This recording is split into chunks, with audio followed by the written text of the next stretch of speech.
with children from special populations, for example, kids with ADHD or pelvic floor dysfunction. And just as an aside, I want to make it very clear that I'm not talking today about kind of these so-called brain training games, which are cognitive exercises, but games that actually use this biofeedback loop of sensing user state, providing the feedback to the user, and then asking users to self-regulate based on that feedback. So just to give you a little history, biofeedback games have been around since the 70s when Thought Technologies released their galvanic skin response sensor, which senses sweat on the skin, with a game that came with it for training. And as you can see, the game was fairly simple, required players to race while avoiding the sides of the road. Now we'll look at a modern day example.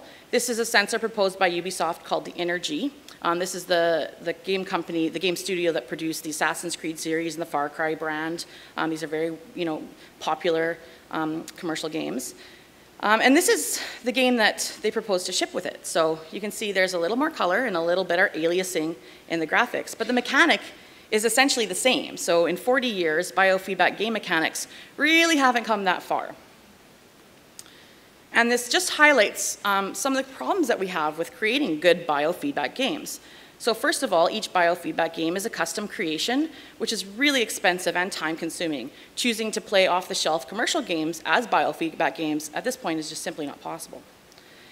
Biofeedback games are also often toy applications without strategic depth that holds a user's interest. And this is a problem because users have to come back for several repeated sessions for effective training to work. Also, users have little choice over the game or the game genre. So, for example, if you want to train meditation, but you're really not into the type of game that's kind of promoted by Deepak Chopra, then you don't really have a lot of choice, because that's what you get. And if you finally do find a game that's interesting, for example, this is a game that ships with the NeuroSky EEG headset, where you get to levitate objects with your mind and blow up cars and stuff. You might find that this game is really interesting, but you may not be able to play it because the physiological system being trained is generally integrated with the game itself. So this game actually works with EEG, but if you want to train, for example, stress through cardiac activity, you're not able to use this game to do so.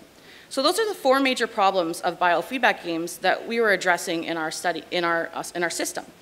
And what our system does is it works with any off-the-shelf application by adding in this graphical overlay, actually fairly similar to what you saw in the Stencils inspired talk yesterday in the programming session. So the amount of obfuscation of the graphics that we display on this graphical overlay varies parametrically, is determined in real time during play, and is driven by the physiological sensors. Animations. We've slightly altered this biofeedback game loop even more by giving feedback through the graphical overlay instead of by manipulating the game mechanics. So instead of